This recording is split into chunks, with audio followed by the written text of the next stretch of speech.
So this year I decided to change it up a little so that those of you who've seen it over and over, there's a lot of new information in here and also new graphics. I went with the beach, ocean, surf theme because it's still August, still summer, my brain's still there. But welcome to the annual training, part one. Go ahead.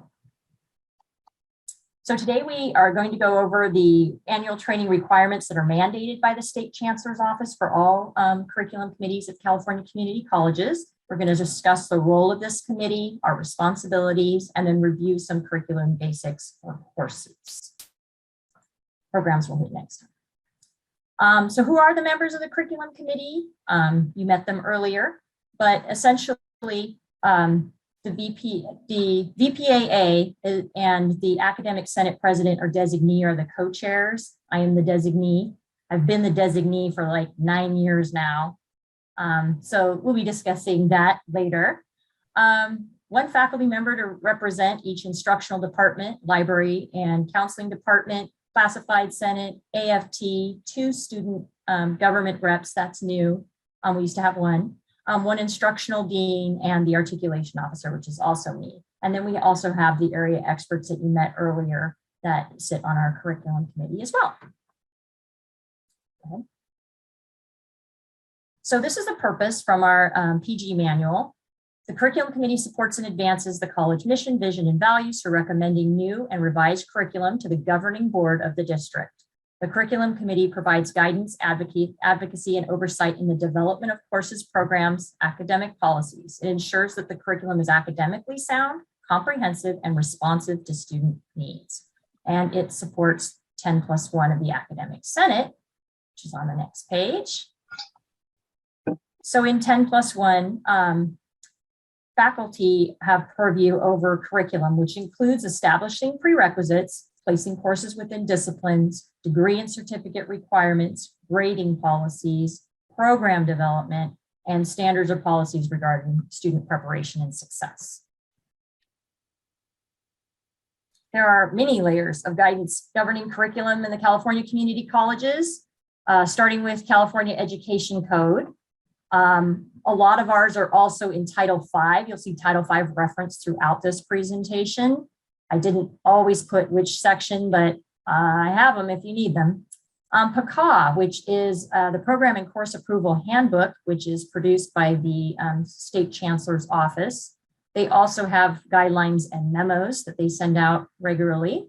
We have our local board policies and administrative procedures that we call BPs and APs.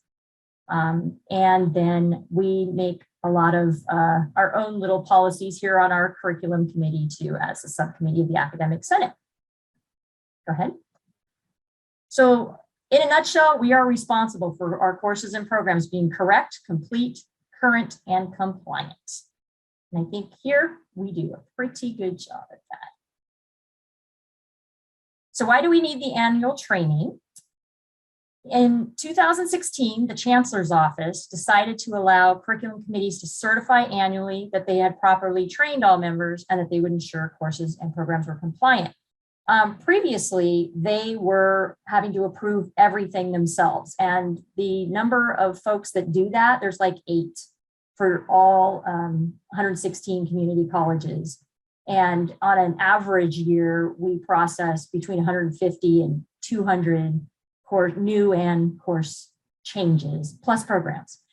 So they were behind, like really behind all the time. So they decided to allow us to certify that they were approved and that they met all the requirements. And they only now look at ADTs, associate degrees for transfer, and non-credit programs that lead directly to work, and short-term vocational, and some sub changes.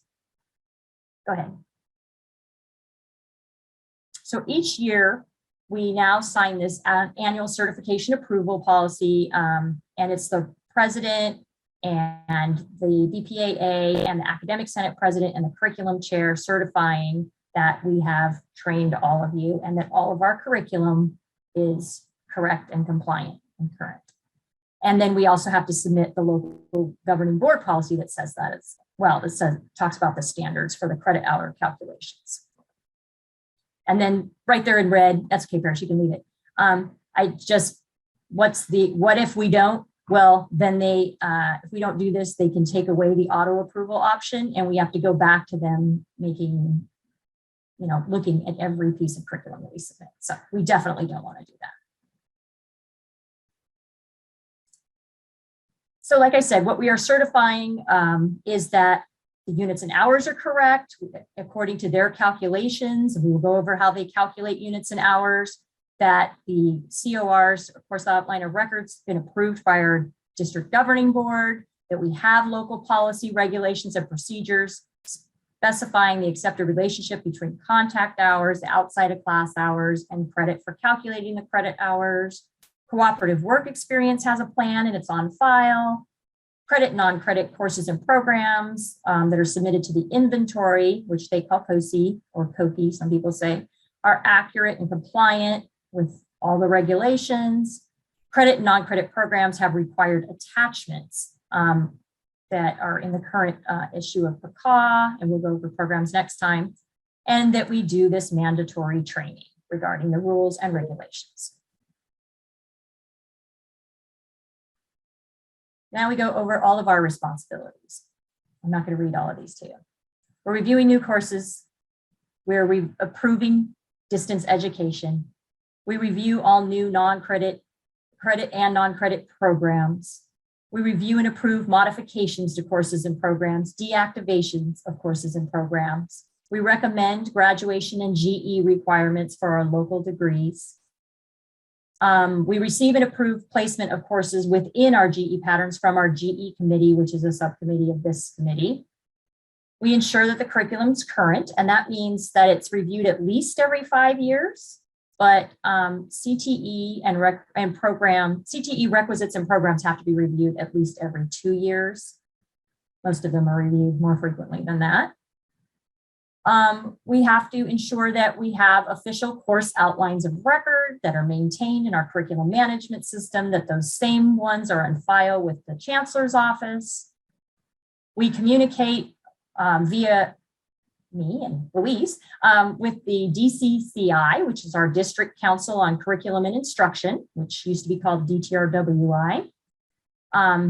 And we transmit the proposals for review, which includes all of the courses that are new and new programs and anything with substantial changes, and work on the decision-making handbook. We review district academic policies and procedures referred to us by them that have to do with academic policies, provide training on local and state curriculum. We receive updates and revisions to Title V, Ed Code, anything that affects curriculum and or articulation, and we update and maintain the curriculum handbook, which is something we really have to do this year, and the GE handbook. Our GE handbook is pretty good, but it needs a little refresh. Curriculum handbook needs a lot of work. All right, curriculum basics, courses. There's REM. You see this there for REM. So the 5 criteria that we are supposed to look at when we're developing courses and programs are appropriateness to mission, need, curriculum standards, adequate resources, and compliance. I'm going to go over a few of these in more detail. Curriculum standards and compliance are pretty basic, that they meet the curriculum standards that are required for us, that they don't conflict with state or federal laws. Go ahead. So appropriateness to mission means consistent with the purpose of the community colleges. Community colleges are supposed to be the first 2 years of college. So we are not supposed to be, it's not in our mission to have courses that are directed at upper division coursework or graduate level coursework.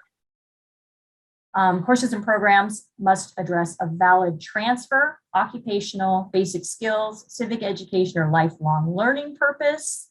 They are not to be primarily avocational or recreational. And they should be congruent with the mission and master plan of the college and the district. There's a lot in the accreditation report about being connected to the mission. Also need. So proposals for new courses and programs should be meeting a need.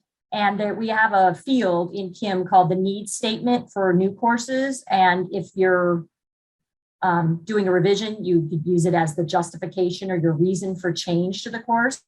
And faculty should describe here what student need the course is intended to meet. Why are we creating it? And it should also be reassessed as part of program review regularly, because sometimes a course is needed for a while and then later that need disappears. Proposed programs should not cause harmful competition with existing programs at other colleges, which applies to CTE. And CTE documents their needs by supplying current labor market data and also their advisory committee minutes and agendas. They can use other supporting documentation as well. And transfer level courses need is presumed to exist if there's student demand and its transferability for a university major or GE is documented. So if it's in assist and they require it, we can say there is need. Go ahead.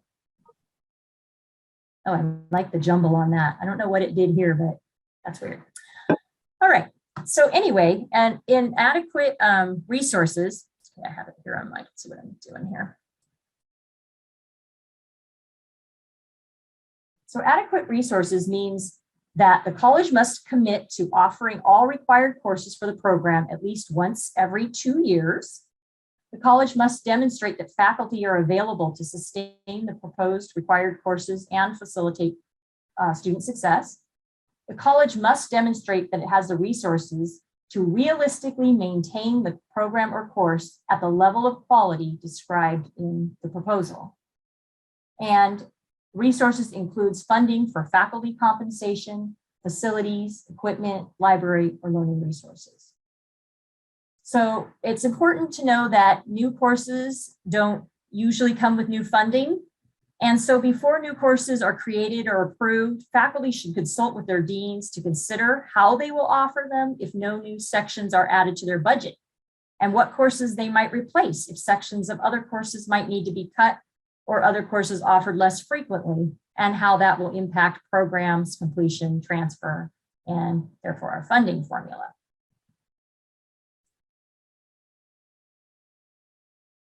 Sorry. That's okay. No big. Yeah. Okay. Are we here now? Yeah, we are. Okay. So there's 4 types of courses that we approve at the curriculum committee: degree applicable, non-degree applicable, transfer level, non-credit. Go ahead to the next one. So degree applicable courses include credit-based courses that apply to associate degrees, certificates of achievement, proficiency awards. They can include those that fulfill the major requirements, GE requirements, or free electives. And all transfer courses are also degree applicable, obviously. Degree applicable courses require independent study, often outside of class if they have lecture hours. And they require college level learning skills and vocabulary, critical thinking, understanding and application of concepts at the college level. Okay, let's move to the next one. Whereas non-degree applicable courses are standalone credit-based courses that do not apply to associate degrees or any kind of program. So not certificates, no GE, nothing. Stand alone by themselves. They do provide credit as far as financial aid or being considered a full-time student goes. They include courses such as those for EAC students, where we have like learning skills and assistive computer technology, some of our lower level ESL courses, orientation, basic skills. And they prepare students for independent work they will do in degree applicable courses. They're supposed to be teaching critical thinking skills and how to do college level work.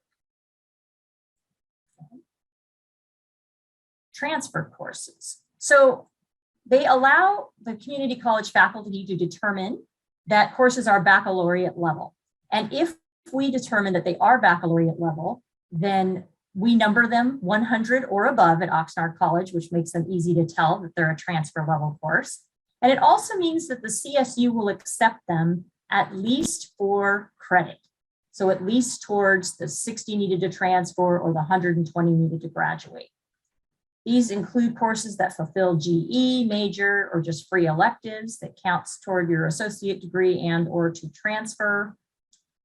The GE applicability for CSU and IGETC in articulation are all determined by the CSU and the UC. And the UC determines if a course is UC transferable. So what we're determining is just that it's CSU transferable.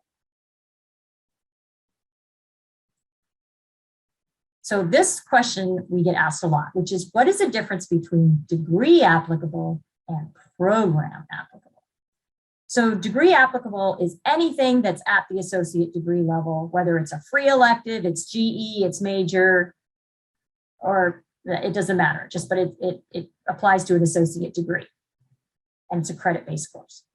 Program applicable means it meets a specific requirement within a major for a degree or certificate, or if it's GE or CSU, GE, or IGETC, only because we have certificates of achievement in CSU, GE, and IGETC, so they're considered a program.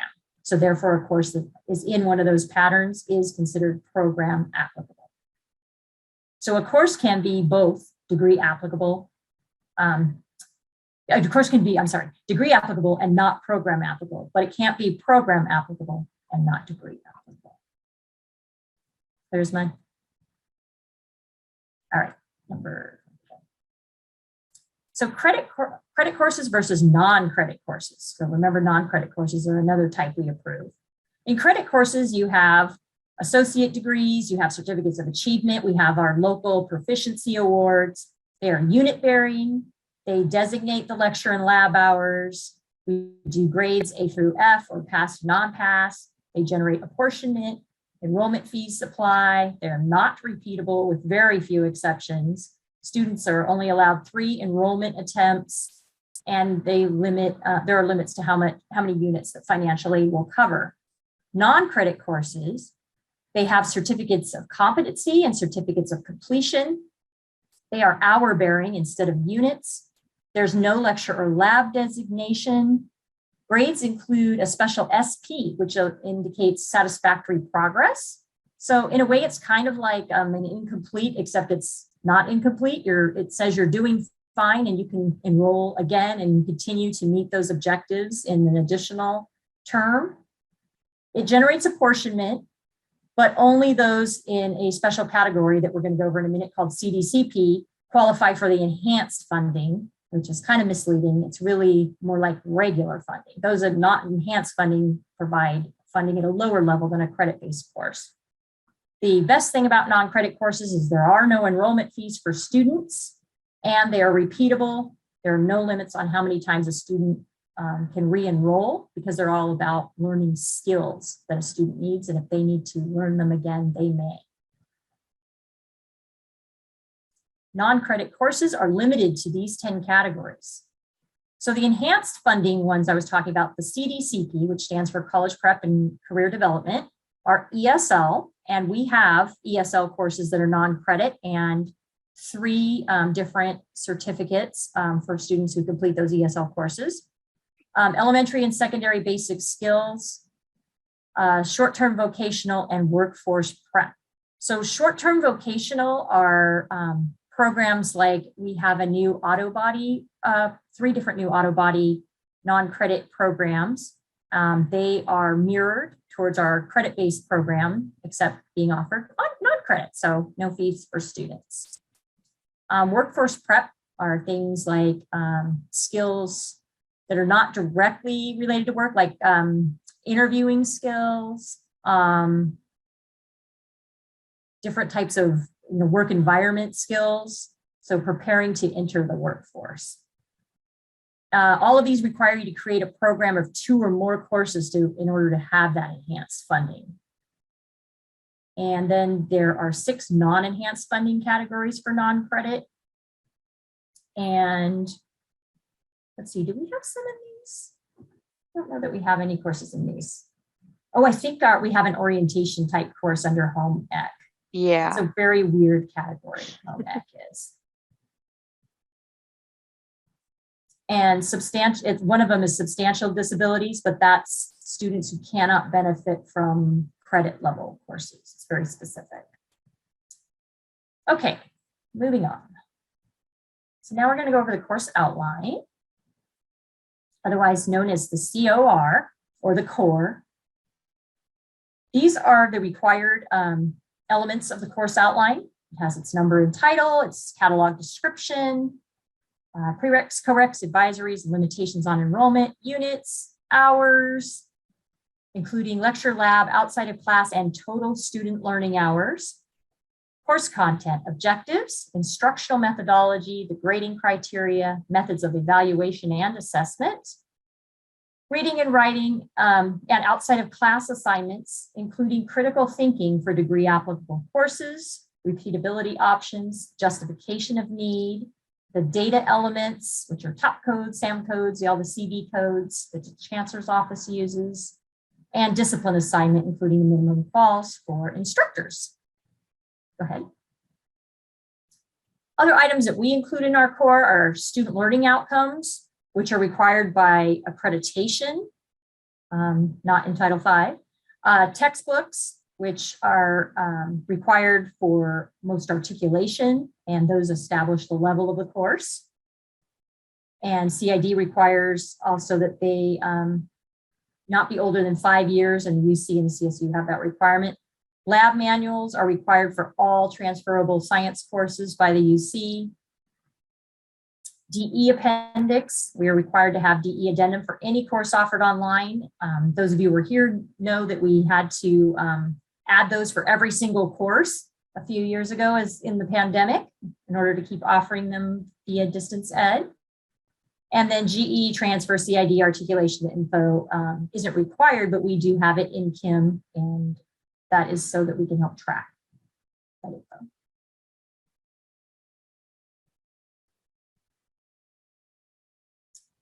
So coming soon is IDEA in the core, which stands for Inclusion, Diversity, Equity, Anti-Racism, and Accessibility.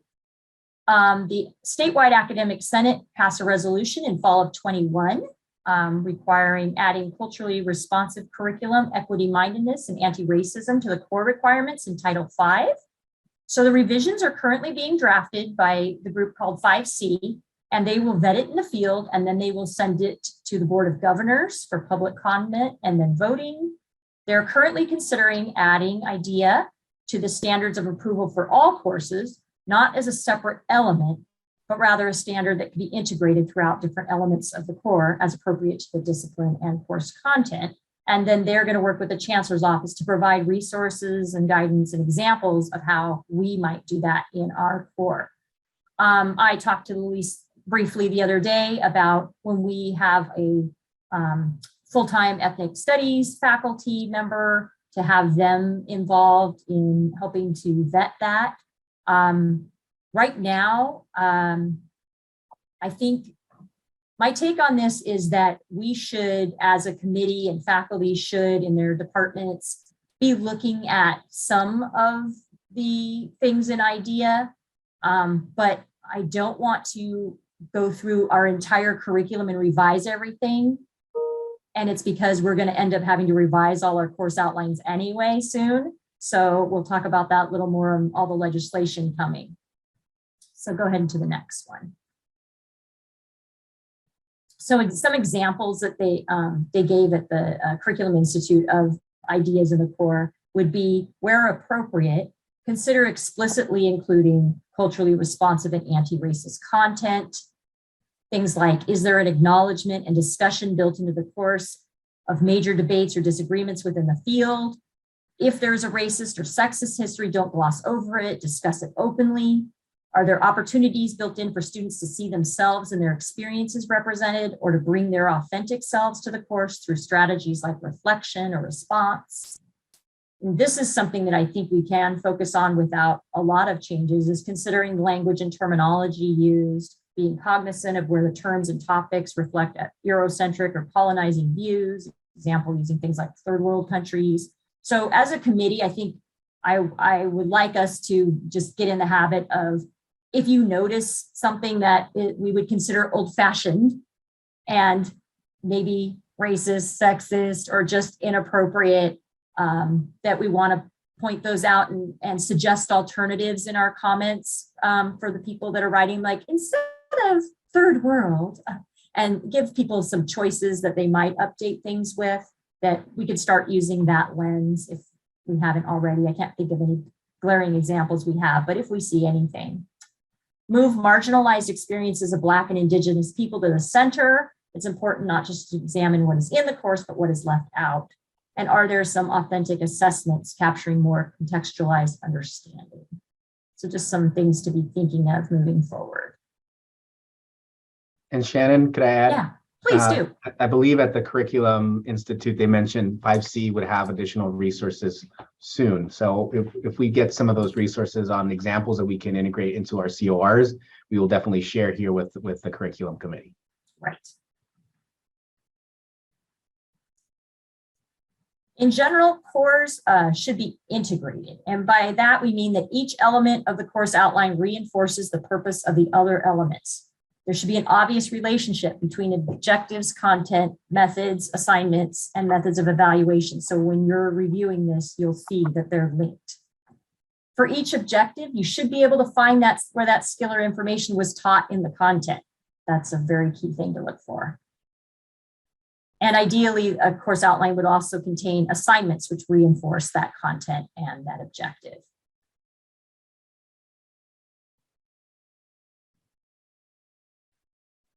Course descriptions. Our convention at Oxnard College is to write our course descriptions using complete sentences.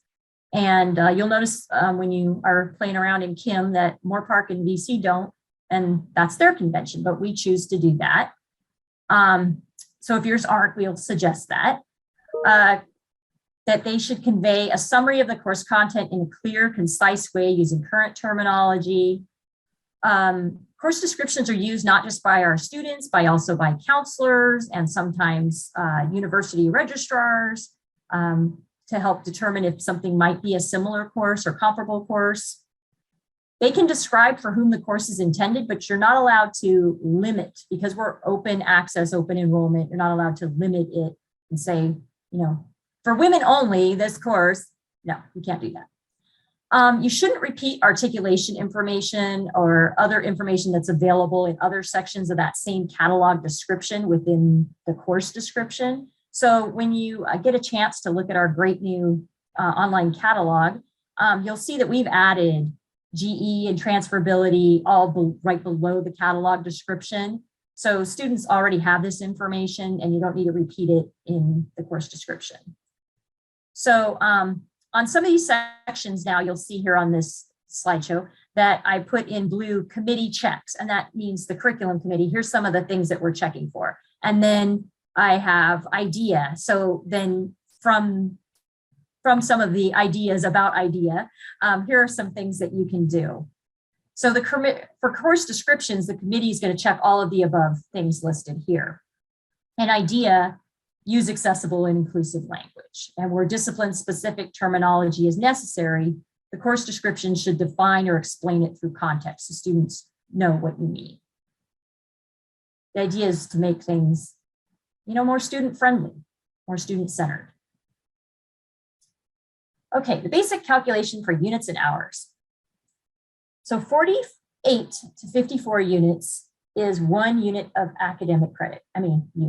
Total student learning hours. It's 1 unit of academic credit. Why the 48 to 54? It's based on 3 hours of work per week over the semester.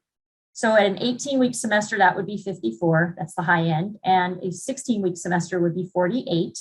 But VCCD uses 17.5. Please do not ask me why they chose 17.5. So that our courses are 52.5 hours per semester courses. This calculation is true whether you're doing a short-term class or the full semester, and we are not allowed to fall below 48 hours of meeting time because that's 16-week calculation, and that's based on Title V. Go ahead and go to the next slide. So this is a formula that the Chancellor's office uses to calculate units, and this is how they want us to use it. So one semester unit is 3 hours of study. For lecture courses, that's 1 hour in class, and 2 hours outside of class. For lab courses, it's 3 hours in class and 0 outside of class. We all know you may have a little prep outside of class. We have the 17.5 week semester. So 3-unit lecture course is 52.5 hours of in-class study per semester. That's what we schedule it for. The 3-unit lecture has 6 hours of outside of class study. 3 hours in class times 2 hours outside of class is the 6. 6 hours outside of class per week times the number of weeks, 17.5, is 105 hours outside of class. So then they want you to take the lecture hours, then you add the lab hours, which in this case is 0. So 52.5 plus the 0 plus the outside of class hours, and divide it by 52.5, and we get a 3-unit class. Laura Anderson is very excellent at helping you with figuring out your units and how those figure into hours.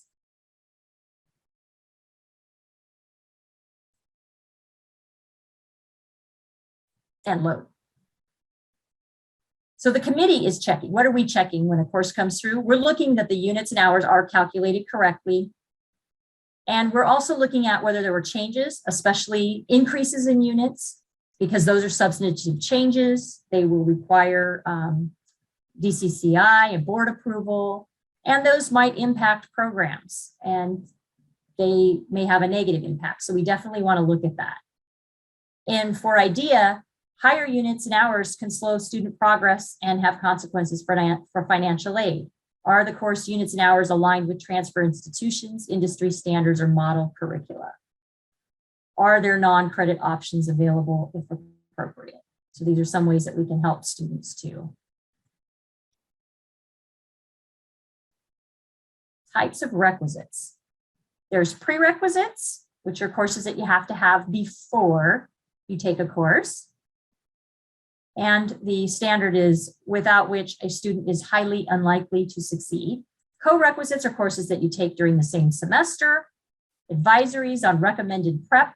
Here we call it an advisory. BC and Moorpark call it rec prep, but it's the same thing. And it is a non-enforced prerequisite. It's we're advising that you should take this, but it's not enforced. And limitations on enrollment are another prerequisite that's not a course prerequisite. And those are usually based on like safety or some kind of skills. We have courses in culinary and for our students that are going into education that require negative TB tests or chest x-rays. These can include auditions, athletic tryouts, ability to do certain physical skills. Our lifeguarding course requires them to swim a certain distance in a certain time. But all limitations on enrollment should be fair and reasonable and should produce consistent evaluation results. You don't want to create barriers for students that are unnecessary.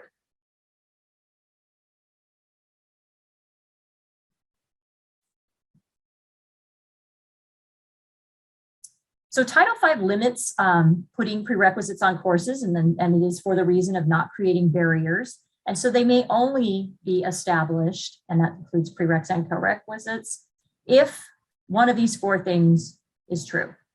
That the prereq or co-req is expressly required or authorized by statute or regulation, or expressly required by institutions for which the college has transfer agreements. It has to be documented that it is required. Students would have to have it or wouldn't be accepted.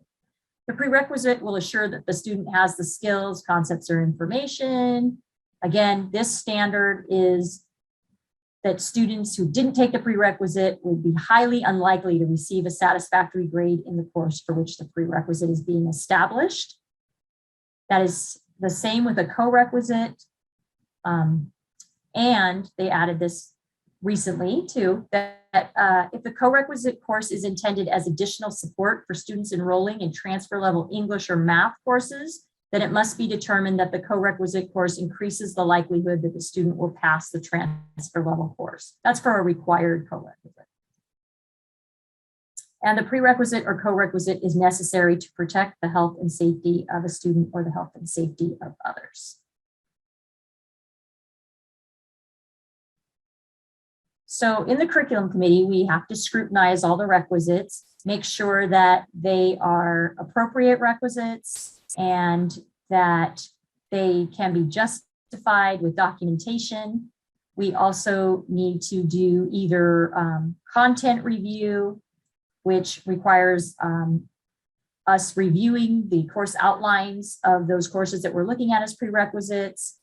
And then we document that by writing entrance skills and then linking those to the objectives of the course that is the prerequisite. So that is acceptable for courses that are in the same discipline. Content review with statistical validation is required for placing requisites from other disciplines. And so you need to use data to show that you need this proposed prerequisite or co-requisite. And for IDEA, are there barriers to enrollment that may have disproportionate impact on any students, and have these limitations been validated? I think for the most part, we are pretty conservative with our requisites here. Prerequisites do not require that scrutiny using the content review or the statistical validation if they are required by statute or regulation, if they are part of a closely related lecture lab course pairing within the discipline, so biology with its required lab, if they're required by four-year institutions, or if they will not grant credit for a course unless it has a particular English or math skill as a prerequisite.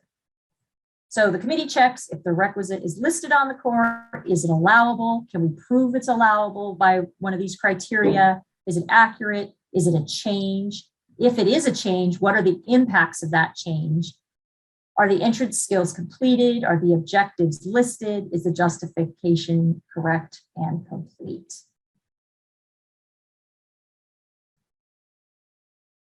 And I want to say in my time here, I've seen more than one occasion when a requisite has changed and it is justified and it sounds great in the curriculum committee. And then as soon as students start enrolling, they see the problems. The faculty didn't realize the problems of changing that, adding a new requisite or whatever it was going to create for students. Objectives is another section of the course outline. They are the primary components and skills leading to student achievement and the course's intended purpose. We have a statement in Kim that says, upon successful completion of this course, the student will be able to, and you are to start objectives with a verb. Should be a manageable list, usually no more than 20, often fewer than 10, based on the major areas of content and most important skills a student should learn. Some of the objectives for degree applicable courses should reflect critical thinking. And we can look to Bloom's taxonomy or other rubrics of critical thinking to see some of those good verbs for doing those. If you teach a degree applicable or transferable course, not all of your objectives have to use critical thinking, but like I said, some of them have to, because we're expecting that level. The committee is checking to see that objectives are written beginning with a verb, are connected to content. So if you're assigned to objectives, and you will want to double check it with the content and make sure that the student was taught that before they're being asked to meet that objective. And we're going to look and see if there are some higher level critical thinking if it's a degree applicable course. For IDEA, a course outcome addressing anti-racism could include articulating or analyzing how social and historical context affected major theories and or discoveries in the field, particularly in light of systemic racism. I got all of these ideas from a PowerPoint that was done during the Curriculum Institute on adding these elements to the course outline. So student learning objectives are also on the course outline, and these are required by the accreditation standards. They are all over the section related to instruction. They're the intended abilities and knowledge students can demonstrate after successfully completing course objectives. They should be written in measurable or observable terms and actions that a student will perform in order to display the skills necessary to meet the SLO. They synthesize the content and skills. So here's just an example. The course objective might be demonstrate proper breathing techniques and arm position for the backstroke, but the SLO would be swim the backstroke for at least 10 yards. you might have several objectives that feed into a single SLO. We typically see about 3 to 5 SLOs on an outline. If you have 6, nobody's going to say that's too many. If you have 1, we are going to say that's too few. Idea, a specific SLO aligned to the course content allows faculty to focus on these areas in assessment and ensure that students' learning includes equity and anti-racism.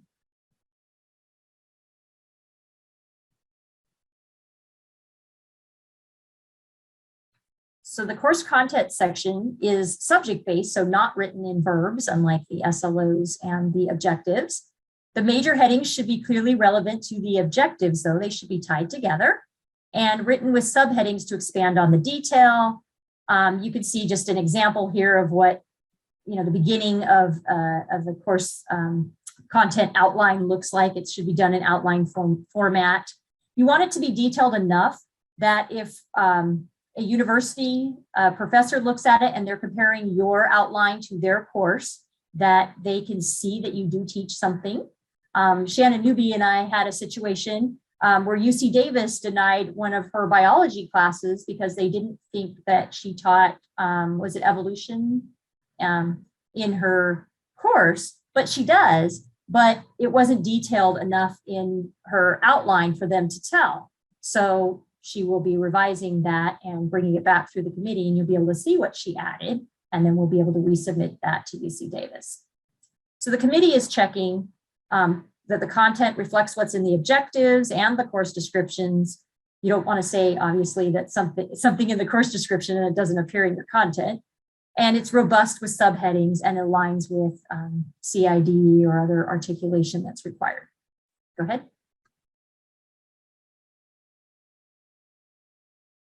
Methods of instruction. Title V says that the core must specify types or provide examples, but it doesn't have to be a comprehensive list. But using just a drop-down list isn't okay. We have both. We have the drop-down list and a place for you to add specific examples of your methods you will use. They should reflect integration with stated objectives and a likelihood students will achieve those objectives. They describe what the instructor is doing to facilitate learning, and they described activities the student will be doing and experiences that lead to learning with respect to each other, the instructor, and their environment. The committee is looking to see that there are specific examples that sound like methods and don't sound like objectives and SLOs, et cetera. I'm going to put in our Canvas course, I will also put some more examples of methods of instruction so that people have some other ideas of how to write them. Go ahead. Assignments, like methods, Title V says that the core must specify types or provide examples. It doesn't have to be comprehensive. However, assignments should reflect integration with stated course objectives. So if we say we have a course objective, but a university can't see in the assignments where you are enforcing that, they don't see the connection and don't think you're really necessarily meeting that objective. So you do want assignments to show that. Assignments used by an instructor for a section of a course are to be consistent with, but not limited by the types and examples listed. They should be appropriate to the rigor of the course. We separate them into writing, reading, critical thinking, because remember, that is required for degree applicable courses, skills demonstrations, problem solving, and representative outside assignments.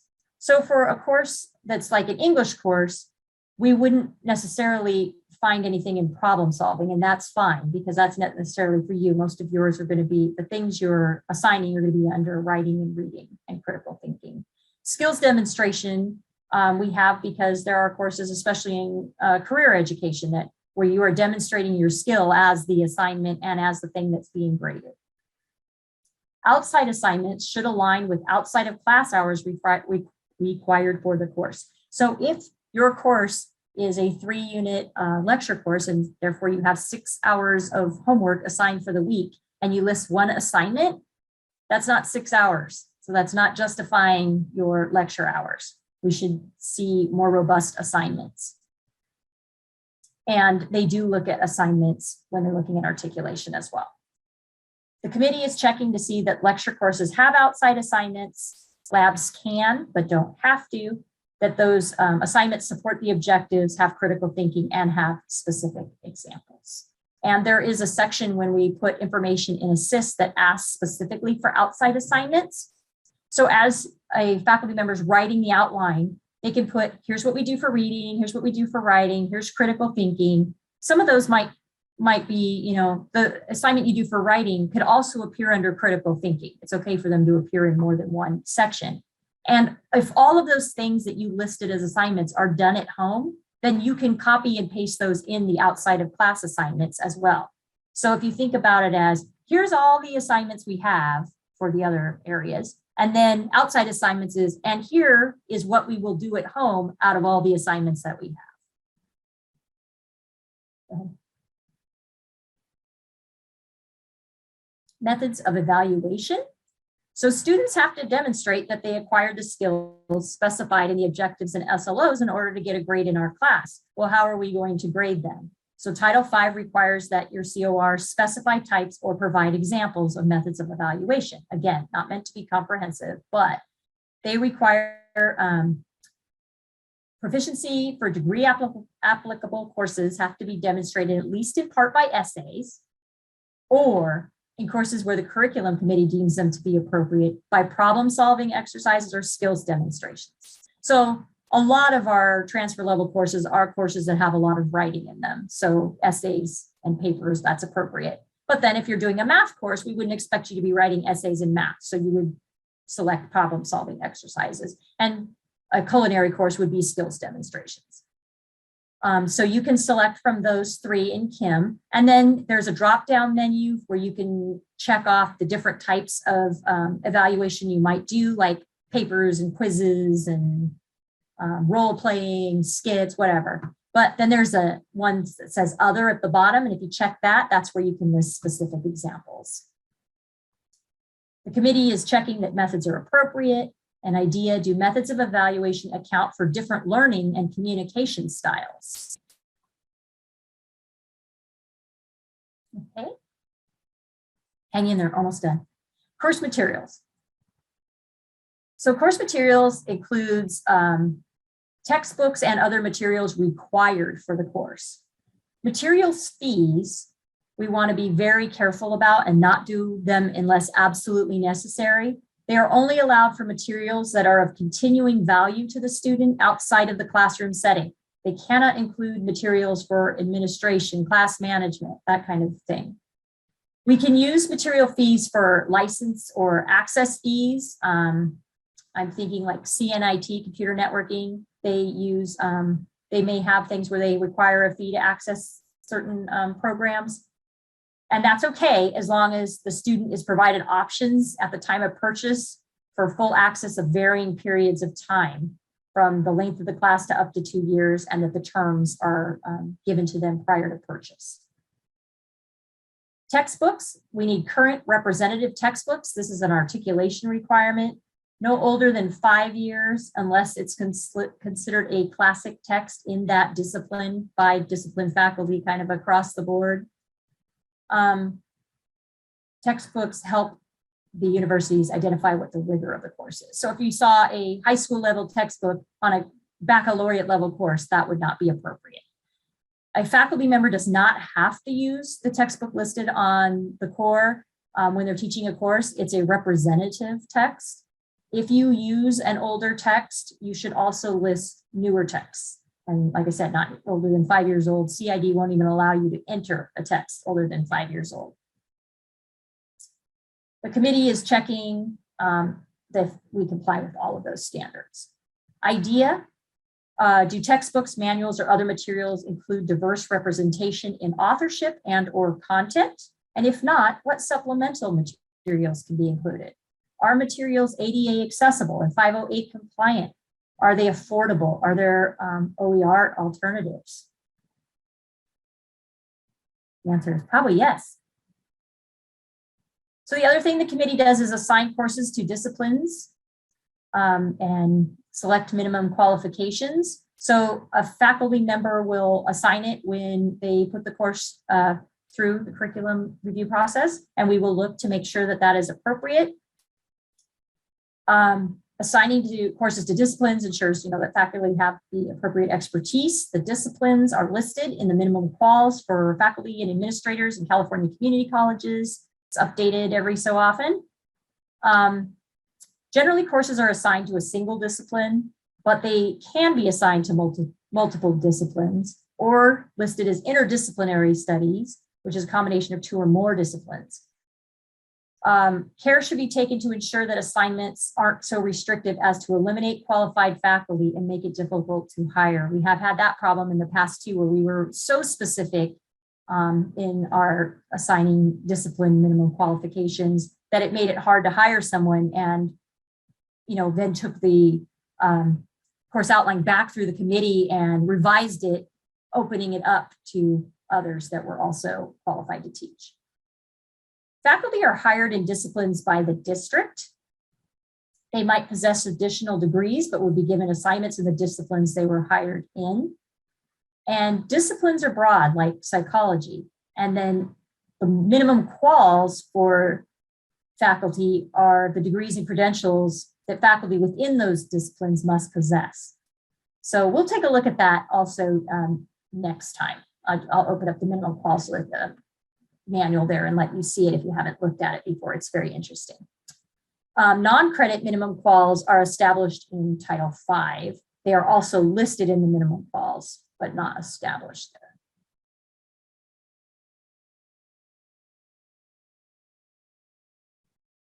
Okay, just a few more. Hang in there, almost done.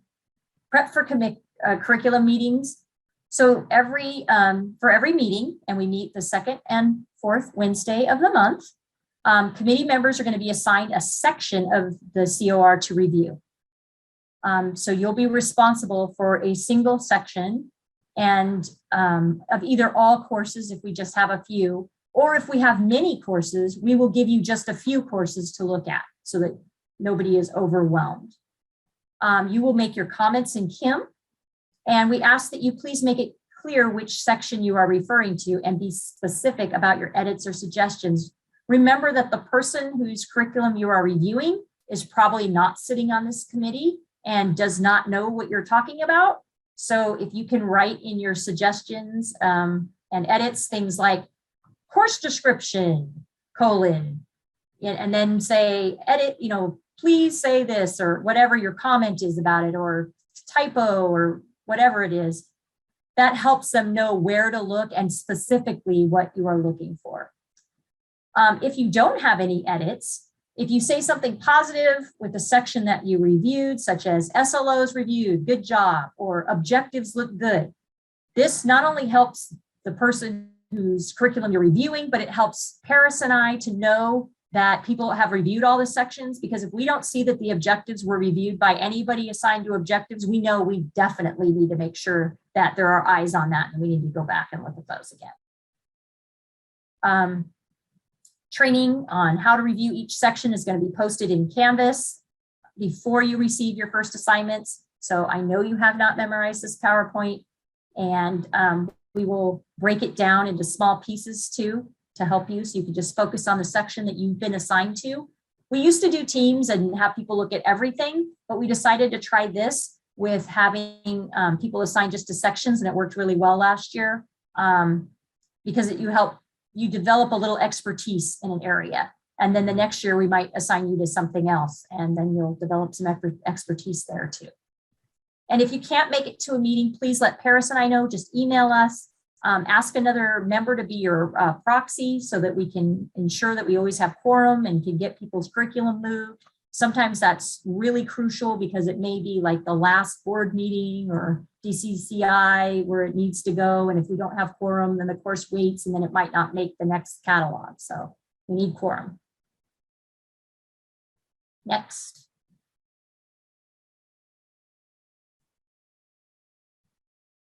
So a brief timeline of what we look at in curriculum. Why do we do things the way we do them? Why are the deadlines the way they are?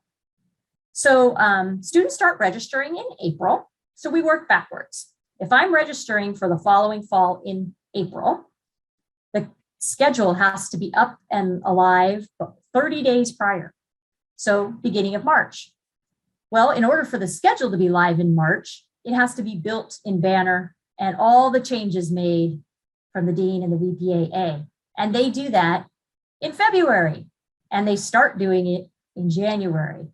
So by January, we have to have all of the courses, new courses and all the course changes done and in Banner and approved by the chancellor's office and ready to go into that fall schedule.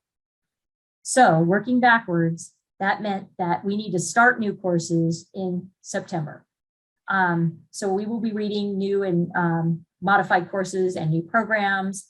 September, October, most of those will those that are substantial changes have to make it to DCCI, the district council, where we review them as a district.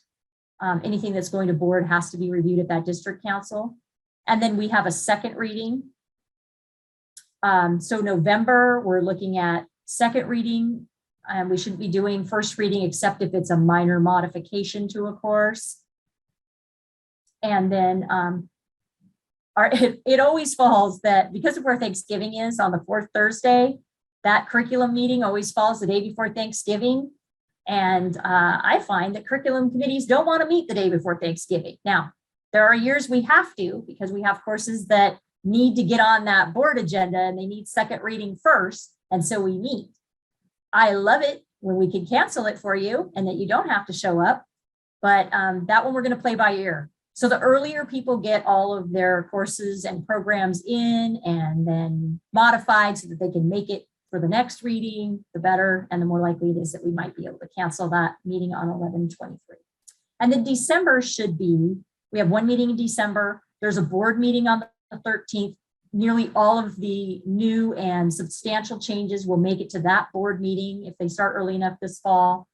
It is the last meeting for second reading of any course modifications that are going to make it for the catalog. We'll do first reading for program modifications and deactivation. But as you can see, we can't wait on courses to start in December because they simply won't make it into the schedule in time. And it also makes it too hard to modify programs if we don't know what new and modified courses are going to be until too late. And we really need to get working on programs as early as we can because associate degrees for transfer take about 3 months to get approved at the chancellor's office.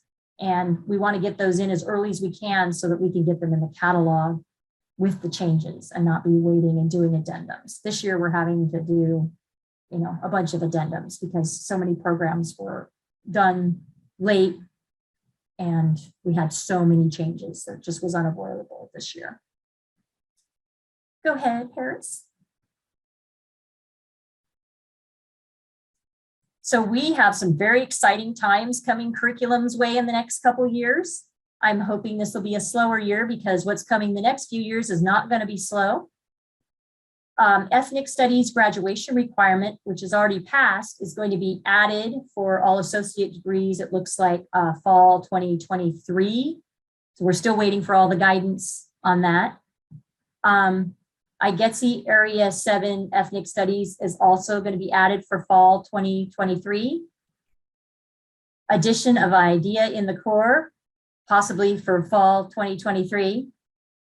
AB 1111, Common Course Numbering. The legislation says July 2024. And you saw how long it takes to get courses through. That means we will be starting them in fall 2023. And that's going to require changing disciplines, numbers, titles, descriptions, and the above things will require changes to content, objectives. So we're going to likely be revising a lot of curriculum in fall 2023. And AB 928 is CalGETSI. Thankfully, they're waiting till fall 2025. But that is going to be merging the CSU GE breadth pattern with IGETSI so that there's a singular pattern for students who are transferring, which that'll be great for students. But it will have impacts on courses.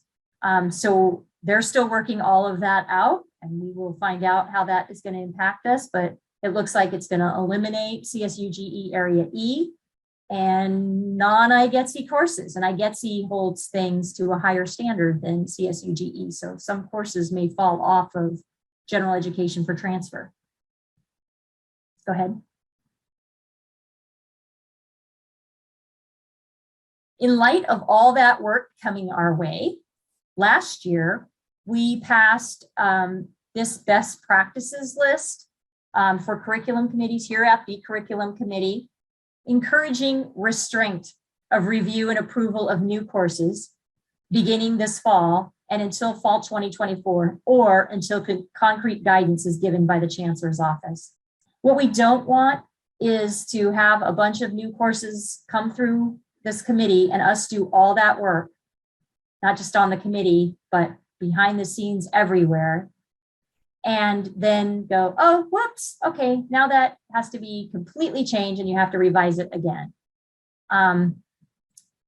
So we just want to encourage restraint on that. If it can wait, let's wait until we know exactly what they're going to allow and require us to do.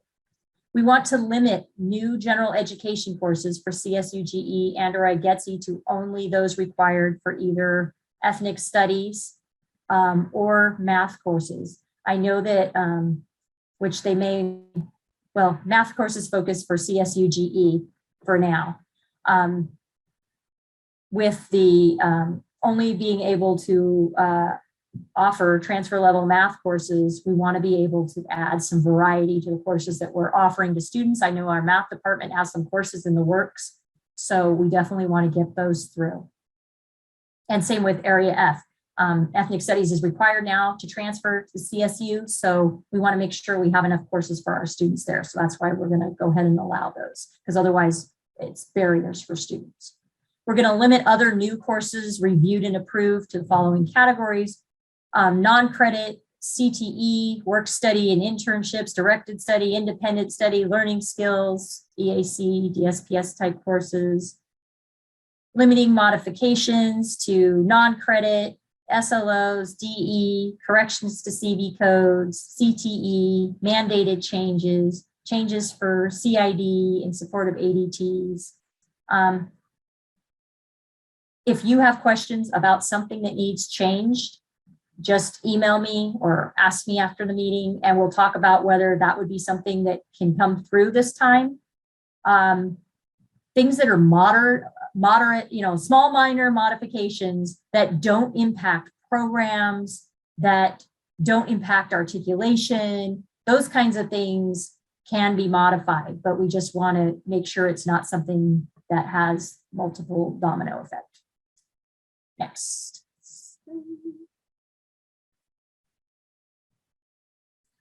So we are actively discouraging changes to course disciplines and numbers or units, because again, they're going to probably make us change disciplines and numbers or units. So we don't want to change them this year, then have to change them all next year, especially for courses in ADTs, courses for which there is existing CID descriptors, and those that are common GE or transfer courses, because those are the ones that are all going to come through that common course numbering first before they move on to things like CTE courses.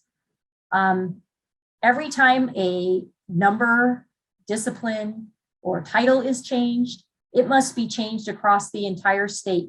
For those of you who are new, it doesn't happen in a single database. It happens in databases on every single campus. And here it happens in multiple databases. Do they all talk to each other? Oh no, they don't. So it requires multiple people to hand input each little change and then to correct it across the state. So we want to just limit that now, knowing that we're going to be doing this anyway next year.